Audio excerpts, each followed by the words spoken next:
Could you explain to those who may not be familiar just what this technology is, these small modular reactors? What are SMRs? Yeah, so for those of you who are not familiar with this new language about small modular reactor, you can consider this as a kind of a small brother of the existing nuclear power plant, but much more resilient in terms of safety, as well as the usage of the fuel and generating much smaller power. So if I want to go a little bit more into details, it's called small modular reactor because it's small in power and also size. So by having smaller power, it means that you're going to have a smaller, volume of the fuel inside the reactor vessel, and it's modular in that it is designed to be factory fabricated and be installed on site. So it's not going to be, installed and fabricated and installed at the site of the reactor, but it'll be factory. Factory will be, manufacturing and assemble it and deliver to the site to be installed. The significance of this is that it can enhance the quality control because it eliminates the uncertainty at the site when you actually fabricate and install it, which is usually the case. I mean, not fabricate, but assemble it on site, which is usually the case for the conventional reactor construction. And also, it is a single vessel integrated design. The current reactor that we are using, for example, pressurized water reactor has the reactor vessel separated from steam generator. So steam generator is outside the reactor containment, and then it generates steam. Instead, this small modular reactor is, even though it's small, all the design is integrated within a single vessel, so the steam is generated within the vessel. So it's a single vessel design, smaller, and it can be modulated in terms of fabrication, assemble, and deployment. And also it features a very much enhanced so-called passive safety features. So what we mean by passive safety feature is that you, as a human, do not actively engage in controlling the reactor when anything unexpected happens. You just let the reactor, take care of the conditions, unexpected conditions by itself. It basically relies on the gravity. I mean, within the Earth, gravity will not change. So the passive safety design is based on the gravity, and it is designed to manage the unexpected conditions whenever it happens. So it's much more enhanced in safety. So those are the major several features of the small modular reactor, different from conventional nuclear power. What else did your study find? You were asked by the Indiana Office of Energy Development to explore the feasibility and potential impact these could have on the state. What did you find? So I believe one of the reasons why Indiana was interested in small modular reactor technology is because nuclear power plant, nuclear energy can provide a clean and reliable energy as a baseline. They have been, as I understand, trying to study the sustainable energy, grid for the state, and nuclear energy surface was perceived as one of the, potential opportunity for the state. So basically, the bottom line was, I mean, we studied in many aspects of the small modular reactor technology, and we found that it is well suited for Indiana, in that one of the major findings that we had was Indiana is in great position to employ, adopt small modular reactor technology, because we have been relying on a lot about the coal power plant, right? And that there are many coal power plants, retired coal power plants within the state, and also which means that when the power plant gets retired, not only the site is there, but also people who used to work at the retired coal power plants has to be, relocated, right? That actually, for the nuclear reactor SMR point of view, provides us with an opportunity to if the site is site qualifies for the nuclear reactor, then SMR can be installed, and also using the same site and then connected to the existing grid, so you don't have to worry about creating a new grid. But also you can retrain some of the highly skilled coal power plant workforce to be employed by the nuclear power plant, which is much higher paid job and more sustainable. I mean,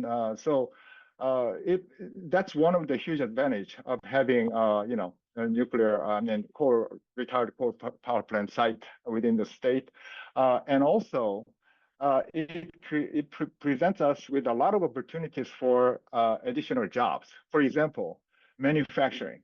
I mean, small modular reactor and any other nuclear reactor technology, if we want to install it within the state or elsewhere, it requires, supply chain. So, not only you need workforce for constructing nuclear power plants on site, but also you need a supply chain that calls for, additional jobs. And Indiana is well positioned in that. We are, strong in manufacturing, and in fact, within the United States, there is no nuclear manufacturing capability right now. There is no company who's manufacturing nuclear components within the United States. That said, within the state of Indiana, we have a company who supplies nuclear parts to the Navy. So we already have within the state a company who supplies nuclear components for the Navy, but not to the civilian sector, right? So there's a potential opportunity that we can leverage this capability and create a supply chain, nuclear manufacturing, by expanding this capability to the civilian sector.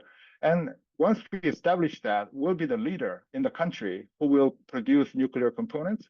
That'll create a lot of jobs and also opportunities, not only for the state, but for the nation, and even further in exporting nuclear technology to foreign countries. So are you, I'm sorry to interrupt. Are you referring to Rolls-Royce with a location in West Lafayette? Yeah, Rolls-Royce can manufacture, but also we have BWXT. So we have actually two companies. I didn't want to specify exact names of the companies because I'm not advocating those particular companies. So it presents us a unique opportunity as a state and also capability to create this infrastructure, which is much needed. Or it's actually a linchpin for deployment of the nuclear power plant because we do not have a supply chain right now established for the nuclear power plant. There are also some challenges that you Yes. found. The study points out among those challenges that this is a new technology. It has not yet been implemented anywhere in the US.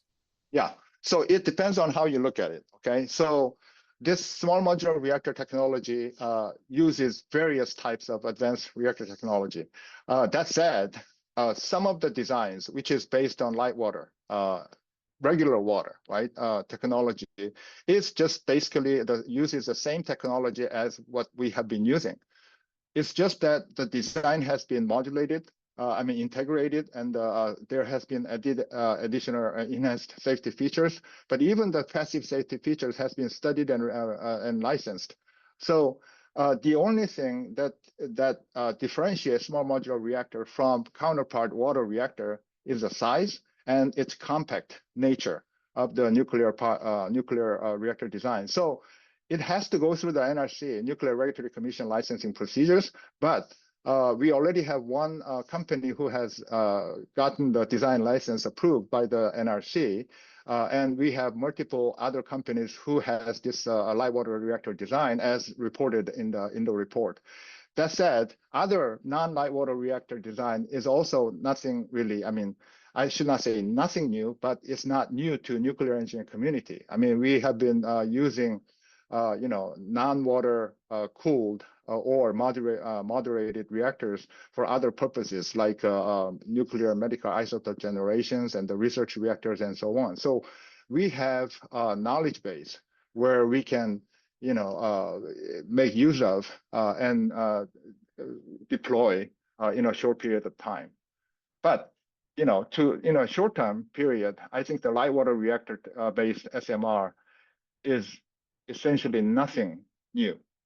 So even though we never built one yet, it's not because of the technology issue, but because of the the concern about the high capital investment at the beginning.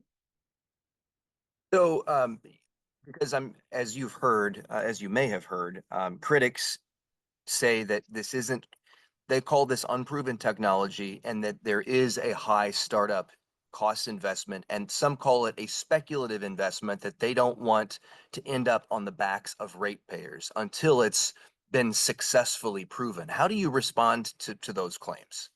Yeah, I cannot I can see where they're coming from because more recently we had Vogtle power plants, which is based on the so-called advanced reactor design. It's a larger size, 1,000 megawatt instead of 300 or 500 megawatt capability. And in building or establishing those two power plants, we had to spend so much money, more than double than what was projected, right? So it ended up spending $30 billion at the end for two units of advanced PWR. So that's the core reason why we had to spend so much money was because of the lack of infrastructure. So we didn't have enough workforce that can support construction of those power plants. We didn't have a supply chain within the state that can meet the demand and timely delivery. And then we also have some issues with our regulatory procedures, but government is working hard to renew those, kind of update those regulatory process. But those combination of those three basically delayed in constructing that power, ending up spending so much money in building it. So that's the reason why it is my understanding that the Indiana state government is proposing some bills that can create kind of an environment for the industry to feel comfortable in making investment in building or creating environment for the nuclear power plant deployment. Because once that ecosystem gets established, it can be deployed, I think, at a much smaller rate than what was demonstrated by the Vogtle power plant. And if you look at the other countries like China, Korea, Russia, they are already reactors operating in based on advanced reactor technology and they are exporting nuclear power plants at a much cheaper cost. And the reason why they were able to do that is because they have this ecosystem already established within the country. So we need to do our best to create, once this ecosystem gets established, I'm sure that the cost will dramatically reduce. So there are many utility and industry who are willing to go after this SMR technology because they know what it can do. But then there is no first mover. Nobody is volunteering to be the first because they saw what happened to Vogtle power plant, right? So I think that's what we need to do, and that's what we recommended the state government and federal government to kind of facilitate, so that industry can feel more comfortable in investing their money in going after the new technology. So my personal opinion is that once this infrastructure gets established, like nuclear manufacturing and workforce, and then we're in great shape in deploying SMRs and other nuclear power plants at a much cheaper cost. So you're not concerned about safety at all then? No, safety is already demonstrated, in my opinion. I mean, if you look at the history of nuclear power plants, nuclear reactor technology using 1970s technology even, we had essentially 3 incidents, right? All based on 1970s technology. I mean, it first happened in the US at TMI, and that was caused by a valve stuck open, not necessarily the reactor accident, but the human operator, actively tried to manage that and resulting in melting the fuel. So that's the lessons learned from, and where we start talking about passive safety system, right? So that human should not touch anything to actively control it. Now, Chernobyl is the second reactor disaster, which and TMI, for example, there has been no casualties reported up to date, even. And Chernobyl is a worst case scenario that can happen, which will never happen in any other places in the world but old Soviet Union, because the final defense barrier, safety barrier of the reactor power plants by design is so-called containment. It's a steel enforced concrete structure that you see the dome, right? When you go to nuclear power plant, you see this dome shape. And that is designed so that everything can be contained within the reactor, even there is an explosion of the reactor. Chernobyl power plant was the only reactor that did not have a containment, but also by design, it was inherently unsafe. What we mean by that is that, when the water or when the coolant starts to boil, because of the added heat due to the accident, our reactor design is that the reactor will automatically shut down. It's designed that way. Chernobyl was the other way. As the water boils, the reactivity increased, and then it became more hot. So by design, it was inherently unsafe. So that's a kind of a highly unlikely situation that any other places can happen. And then the third one, more recently, was the Fukushima, right? So I would argue that if you look at the site, I don't think it's first of all reactor accident, but it was most of a natural disaster. And if you look at the site, the only thing that is still standing is nuclear power plant. So, I mean, and there has been no human casualties reported due to they had a fuel melt because they responded, in my opinion, very too late by going through the chain of commands too much, which will not happen in the United States. I think it kind of demonstrated how resilient the nuclear power plant is under such a severe weather condition. And that design was the first generation nuclear reactor designed in the early 1970s. So since then, we have made a significant technological improvements in reactor design. And so I feel very much confident in the safety of the nuclear power plant. Well, Kim, thank you so much for your time. Really appreciate the explanation of what this is and what you found. Is there anything else that you would like to add that I didn't ask you? I think I'd like to highlight the fact that when we talk about nuclear energy, many people do not realize how resilient and clean the nuclear energy is. So resiliency can be demonstrated that, it has so-called 92% of capacity factor, which means 92% of the time it operates. So that remaining 8% is due to the fuel change. You have to stop the reactor to change, and any abnormal situation where you have to turn off. Compared to a coal power plant, it's about 55% capacity factor. And I'm a strong supporter for the other renewables, by the way. But if you look at the solar, sun doesn't shine all day, so the capacity factor is less than 30%, and wind also is about 35%, right?